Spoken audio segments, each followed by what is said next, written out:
ಧನುರಾಶಿ ಪ್ರೇಮಿಗಳಿಗೆ ಒಂದಷ್ಟು ಗೊಂದಲಗಳಿರುತ್ತೆ. ಅದನ್ನ ನಿವಾರಣೆ ಮಾಡ್ಕೊಳ್ಳಿ, ಬಗೆಹರಿಸ್ಕೊಳ್ಳಿ.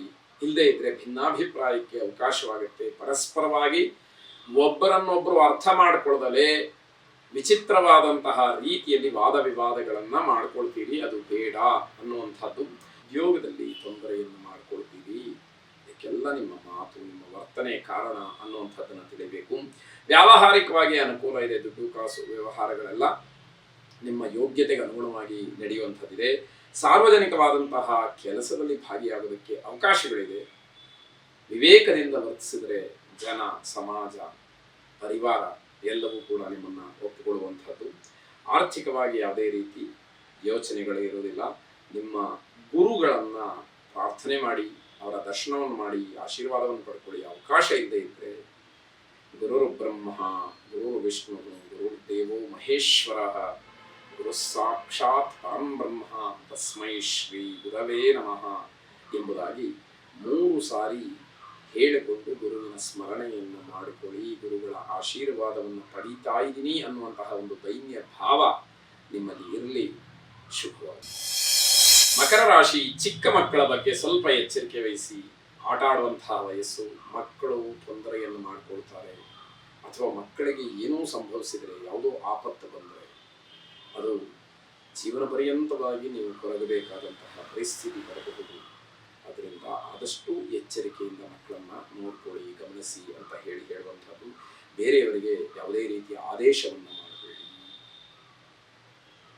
ಆ ಕೆಲಸ ಮಾಡು ಅನ್ನುವಂತಹ ಒಂದು ಧೋರಣೆ, ಆ ಒಂದು ಅಧಿಕಾರಯುತವಾದಂತಹ ಮಾತು, ದುರಹಂಕಾರ ಯಾವುದೂ ಕೂಡ ಬೇಡ. ಅದು ಯಾವುದೂ ಕೆಲಸಕ್ಕೆ ಬರೋದಿಲ್ಲ ಅನ್ನುವಂಥದ್ದು ಗೊತ್ತಾಗಲಿ. ಮಧ್ಯಾಹ್ನದ ನಂತರದಲ್ಲಿ ಈ ದಿವಸ ಅಷ್ಟೊಂದು ಚೆನ್ನಾಗಿಲ್ಲ. ಹಾಗಾಗಿ ಏನಾದರೂ ಮಾಡಬೇಕು, ಯಾವುದಾದ್ರೂ ಕೆಲಸಗಳಾಗಬೇಕು ಅಂತಾದರೆ ಮಧ್ಯಾಹ್ನದ ಒಳಗಡೆ ಅದನ್ನು ಮುಗಿಸ್ಕೊಳ್ಳಿ ಅಂತ ಅರ್ಥ. ನಿಮ್ಮ ಮಾತು ಬಹಳ ಮೃದುವಾಗಿರಲಿ.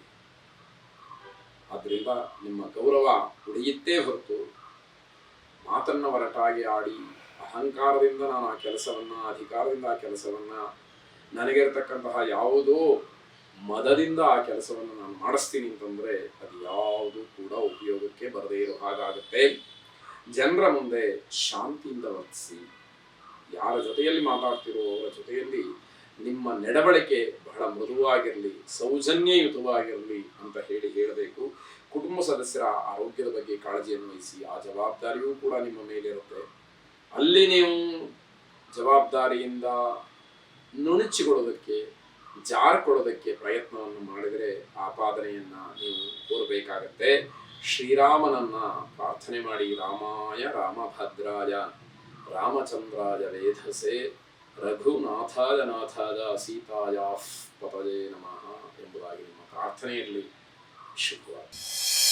ಕುಂಭರಾಶಿ ನಿಮ್ಮ ಒಳ್ಳೆಯತನ ಯಾವುದಿದೆ, ನಿಮ್ಮ ಶಿಸ್ತು ಯಾವುದಿದೆ, ಅದರಿಂದ ನಿಮಗೆ ಒಳ್ಳೆಯದಾಗುತ್ತೆ. ಅದು ನಿಮಗೆ ಉತ್ತಮವಾದಂತಹ ಕೆಲಸವನ್ನು ಮಾಡೋದಕ್ಕೆ ಅನುಕೂಲವನ್ನು ಮಾಡಿಕೊಡುತ್ತೆ.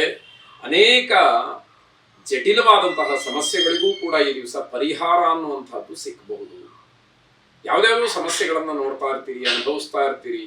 ಅದೆಲ್ಲದಕ್ಕೂ ಕೂಡ ನಿಮಗೆ ಒಂದಷ್ಟು ಅನುಕೂಲಕರವಾದಂತಹ ರೀತಿಯಲ್ಲಿ ಪರಿಹಾರ ಸಿಕ್ಕುವಂಥದ್ದಾಗುತ್ತೆ. ನಿಮ್ಮ ನಿರ್ಧಾರಗಳು ಗಟ್ಟಿಯಾಗಿವೆ. ನಿಮಿಷಕ್ಕೊಂದು, ಕ್ಷಣಕ್ಕೊಂದು ನಿರ್ಧಾರಗಳನ್ನು ಬಿಟ್ಟು ದೃಢವಾದಂತಹ ನಿರ್ಧಾರ ಮಾಡಿದಾಗ ಮಾತ್ರ ಎಲ್ಲವೂ ಕೂಡ ಯಶಸ್ಸಿನ ದಾರಿಯನ್ನು ಹಿಡಿಯುತ್ತೆ ಅನ್ನುವಂಥದ್ದು. ಮನೆಯಲ್ಲಿ ಹಳೆಯ ವಿಚಾರಗಳ ಬಗ್ಗೆ ಒಂದಷ್ಟು ಚರ್ಚೆ ಆಗುತ್ತೆ. ಹಿಂದೆ ಯಾವುದೋ ವಿಷಯವನ್ನು ಚರ್ಚೆ ಮಾಡಿರ್ತೀರಿ, ಆದರೆ ಪುನಃ ಅದೇ ವಿಷಯಗಳ ಮುನ್ನೆಲೆಗೆ ಬಂದು ಮತ್ತೆ ಆ ವಿಷಯಗಳನ್ನು ಚರ್ಚೆ ಮಾಡಬೇಕಾದಂತಹ ಒಂದು ಸಂದರ್ಭಗಳು ಏರ್ಪಾಟು ಆಗಬಹುದು. ಆರೋಗ್ಯದ ಬಗ್ಗೆ ಗಮನ ಇರಲಿ. ಜೊತೆಗೆ ನಿಮ್ಮನ್ನು ದಾರಿ ತಪ್ಪಿಸ್ಬೇಕು, ನಿಮ್ಮ ಮಾತಿಗೆ ಏನೋ ಬೇರೆ ರೂಪವನ್ನು ಕೊಡಬೇಕು, ನೀವು ಬಂದಂತಹ ಒಂದು ನಿರ್ಧಾರಕ್ಕೆ ಬೇರೆ ರೀತಿಯ ಟ್ವಿಸ್ಟ್ ಕೊಡಬೇಕು ಅಂತ ಹೇಳಿ ಹಲವಾರು ಜನ ಕಾಯ್ತಾ ಇರ್ತಾರೆ. ಯಾವುದಕ್ಕೂ, ಯಾವ ಬದಲಾವಣೆಗೂ ನೀವು ಮನಸ್ಸನ್ನು ಮಾಡುವಂಥದ್ದು ಒಳ್ಳೆಯದಲ್ಲ ಅಂತ ಹೇಳಬೇಕು. ಲಕ್ಷ್ಮೀ ದೇವಿಯನ್ನು ಪ್ರಾರ್ಥನೆ ಮಾಡಿ. ಆ ಮಹಾಲಕ್ಷ್ಮಿಯ ಅನುಗ್ರಹ ಸಂಪೂರ್ಣವಾಗಿ ನಿಮ್ಮ ಮೇಲೆ ಇರಲಿ. ಶುಭವಾಗಿ.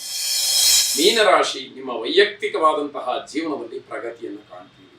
ಅಂದರೆ ಆತ್ಮೋದ್ಧಾರ ಅನ್ನುವಂತಹ ಅರ್ಥ. ನನಗೆ ಇವತ್ತೇನು ಹಣ ಬರಲಿಲ್ಲ, ಲಾಟರಿ ಹೊಡಿಲಿಲ್ಲ, ಆ ರೀತಿ ಯೋಚನೆ ಮಾಡೋದು ಬೇಡ. ಮಾನಸಿಕವಾಗಿ ಉನ್ನತವಾದಂತಹ ಸ್ಥಾನಕ್ಕೆ ಇರ್ತೀರಿ ಅನ್ನುವ ರೀತಿಯಲ್ಲಿ ಚಿಂತನೆಯನ್ನ ನಡೆಸಿ ಒತ್ತಡಗಳಿಂದ ಮುಕ್ತರಾಗೋದಕ್ಕೆ ಪ್ರಯತ್ನವನ್ನು ಮಾಡಿ. ಯಾವ ಜಂಜಾಟಗಳು ನನಗೆ ಬೇಡಪ್ಪ ಅಂತ ಹೇಳಿ ಆದಷ್ಟು ಆ ಒತ್ತಡಗಳ ಪ್ರಮಾಣವನ್ನು ಕಡಿಮೆ ಮಾಡ್ತಾ ಬನ್ನಿ. ನಿಮ್ಮ ಜೀವನಕ್ಕೆ ಒಂದು ಉಲ್ಲಾಸ, ಹೊಸ ತಿರುವು ಅನ್ನುವಂಥದ್ದು ಸಿಗ್ತಾ ಹೋಗುತ್ತೆ.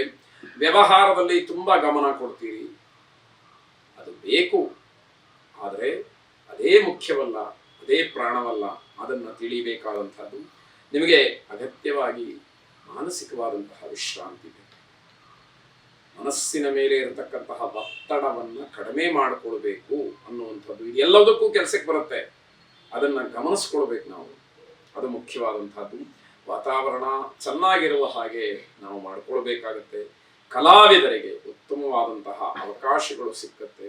ಇರುವಂತಹ ಪ್ರತಿಭೆಯನ್ನ ಸಮಾಜಕ್ಕೆ ತೋರಿಸಿ, ಸಮಾಜಕ್ಕೆ ಒಳ್ಳೆಯ ಸಂದೇಶವನ್ನು ಕೊಡಿ. ಕಿರಿಯರಿಗೆ, ಆಸಕ್ತರಿಗೆ ಉತ್ತಮವಾದಂತಹ ಒಂದು ಮಾರ್ಗದರ್ಶನವನ್ನ ಪರೋಕ್ಷವಾಗಿ ಆದರೂ ಕೂಡ ಮಾಡಿ ಅನ್ನುವಂಥದ್ದು ಕಳಕಳಿ. ಸದ್ಗುರು ದತ್ತಾತ್ರೇಯರನ್ನ ಪ್ರಾರ್ಥನೆ ಮಾಡಿ. ಜಟಾಧರಂ ಪಾಂಡುರಂಗಂ ಶೂಲಹಸ್ತಂ ಕೃಪಾನಿಧಿಂ ಸರ್ವ ರೋಗಹರಂ ದೇವಂ ದತ್ತಾತ್ರೇಯ ಮಹಂ ಭಜೆ ಎಂಬತಕ್ಕಂತಹ ಪ್ರಾರ್ಥನೆ ನಿಮ್ಮದಾಗಿರಲಿ. ಶುಭವಾಗಿ.